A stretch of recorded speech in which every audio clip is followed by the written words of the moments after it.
Au nom du Père, et du Fils, et du Saint-Esprit. Amen.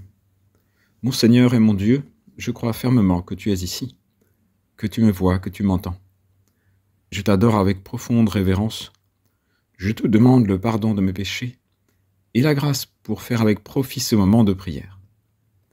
Marie, ma Mère Immaculée, Saint Joseph et mon ange gardien, intercédez pour moi. Nous lisons dans l'Évangile que Jésus, un jour, désigna 72 parmi les disciples pour les envoyer deux par deux, en avant de lui, en toute ville et localité où lui-même allait se rendre. 72, c'est un nombre assez pratique pour faire des groupes. Je connais une école d'ingénieurs où les promos sont de 72 élèves. Ça permet de faire 24 groupes de 3, par exemple, pour les travaux pratiques, ou 18 groupes de 4 pour d'autres travaux pratiques, ou 12 groupes de 6 pour des travaux dirigés. Jésus, lui, a choisi de faire 36 groupes de 2. Seigneur, tu n'as pas envoyé tes disciples seuls en mission, mais deux par deux. C'est plus rassurant pour une mission nouvelle dont on ne connaît pas bien le contenu. Toi, Seigneur, tu agis toujours avec humanité. Par exemple, quand tu ressuscites un garçon, avec grande puissance, ensuite, c'est écrit, il le rendit à sa mère. Jésus le rendit à sa mère, avec délicatesse pour elle. Parce que certes, c'est une grande joie, mais c'est aussi tellement d'émotions en peu de temps pour une femme veuve. Ou alors, lorsque Jésus ressuscite une fille de 12 ans, pour la plus grande stupeur des personnes réunies pour le deuil, il leur dit de la faire manger, de peur qu'on oublie dans l'émotion. C'est presque le conseil du médecin en quittant la maison, oubliez pas de la faire manger quand même. Elle était morte. Toi, Seigneur, voilà, tu es plein de délicatesse, d'humanité, de compréhension pour ce que vivent les gens. Et tu ne maltraites ou tu ne brutalises personne. Alors oui, ils doivent partir deux par deux, en avant de lui, dans toute ville et localité où lui-même allait se rendre. Ils sont munis du pouvoir de guérir les malades. Ils doivent annoncer dans chaque ville que le règne de Dieu s'est approché de vous. Qu'est-ce que le règne de Dieu ? L'expression est très présente dans les Écritures.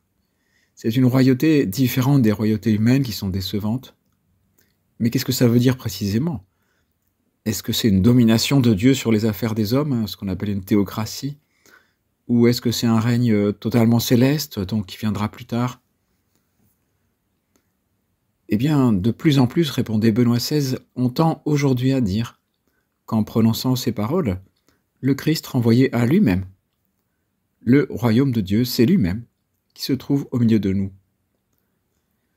Donc, les disciples doivent annoncer dans 36 villes ou villages des environs la venue de Jésus lui-même, c'est-à-dire le Christ, et avec leurs mots, comme ils pourront. Ils rencontreront de l'opposition, ils sont prévenus. Voici que je vous envoie comme des agneaux au milieu des loups. Ça, c'est moins rassurant. Heureusement qu'ils sont deux. Que d'opposition au message du Christ partout dans le monde. Le pape rentre de Belgique ces jours-ci, et l'université qui l'avait invité à parler a dénoncé son discours à peine terminé, par un communiqué assassin, publié juste avant la fin. Et pourtant Jésus dit, bon, on a l'impression que ça s'applique, même là où vous ne serez pas accueillis, dites-leur que la poussière qui est collée à nos pieds, nous vous la laissons, et dites-leur surtout, sachez-le, le règne de Dieu s'est approché. C'est-à-dire, pas d'état d'âme. Dites la vérité malgré tout.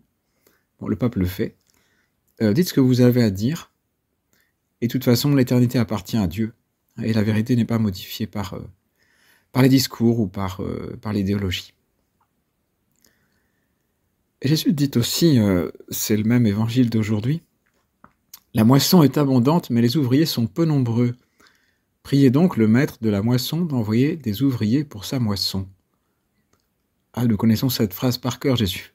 Nous l'avons beaucoup entendu répéter. Oui, nous manquons de vocation dans l'Église. Dans beaucoup de pays, beaucoup d'institutions d'Église. Et Jésus nous dit, mais priez Dieu le Père pour qu'il appelle des gens.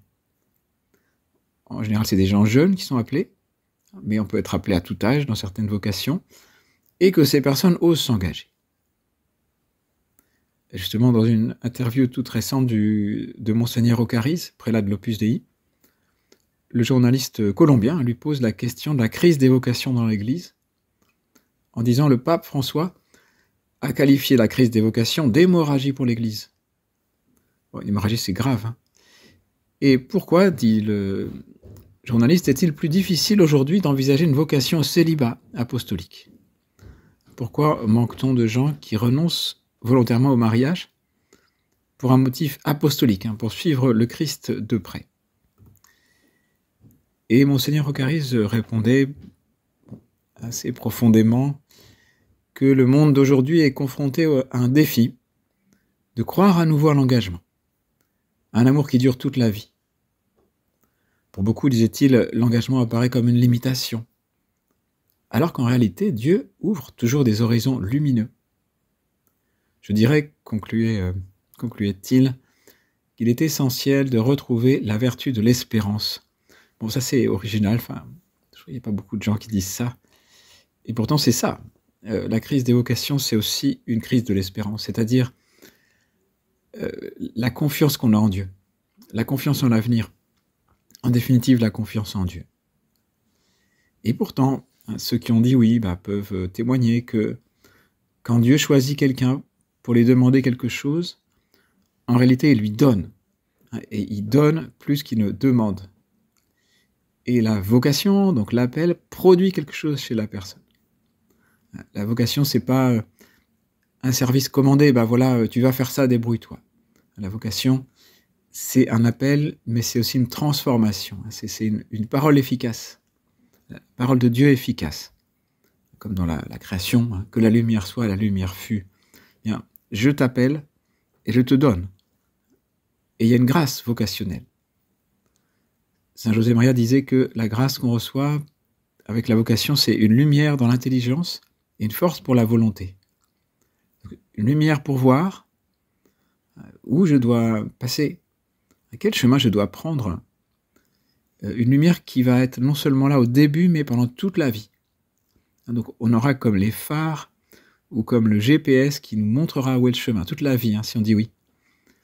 Une force pour vouloir, parce que pour se lancer, il faut faire un saut dans le vide, pour dire oui à Dieu pour toute la vie.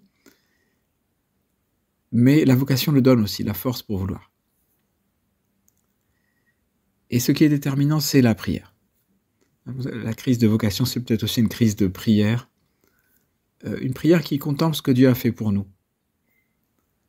Le Christ est mort pour toi, écrit Saint José Maria. Et toi, que feras-tu pour le Christ? Si on se rend compte, une prière donc qui nous fait réaliser ce que Dieu a fait pour nous et qui nous fait augmenter notre confiance en lui. Jusqu'à envisager un jour sereinement de lui confier toute sa vie, toute notre vie. Alors c'est étonnant, mais il peut arriver un jour où on désire que notre propre vie appartienne à quelqu'un d'autre. Quelqu'un qui n'est pas un tyran ou un être capricieux, mais quelqu'un qui est le Seigneur. Et comment peut-il se faire qu'on ait envie que la vie appartienne à quelqu'un d'autre, et en plus pour faire souvent autre chose que ce que nous avions pensé? Et la seule explication possible, c'est l'amour. Il n'y a que par amour qu'on peut donner sa vie à quelqu'un d'autre. Quelqu'un qu'on aime et qui nous aime.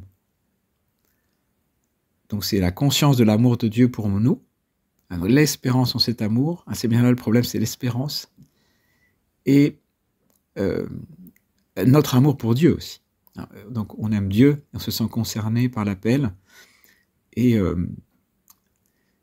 quand on dit oui, eh bien étrangement, on n'a pas perdu sa liberté, mais alors c'est vrai qu'on est tireur de soi-même et de ses intérêts personnels, mais on obtient un bonheur et une assurance qu'on n'aurait pas pu trouver autrement, et un épanouissement de la liberté. La liberté, elle est faite pour s'en servir, pas pour cette mise au grenier, et il y a vraiment une grande joie à s'engager pour quelque chose de plus grand que soi-même et ses intérêts personnels. Alors oui, 72 c'est un beau chiffre, c'est divisible par 2, par 3, par 4, par 6. Mais surtout, ce jour-là, c'est le nombre exact de disciples dont Jésus avait besoin pour préparer sa venue dans la région. Alors si nous sommes du nombre, si nous avons l'intuition que nous sommes du nombre, n'hésitons pas à dire oui. Je te remercie, mon Dieu, des bonnes résolutions, des actes d'amour et des inspirations que tu m'as communiquées dans cette prière. Je demande de m'aider à les mettre en pratique. Marie, Saint Joseph et mon ange gardien, intercédez pour moi.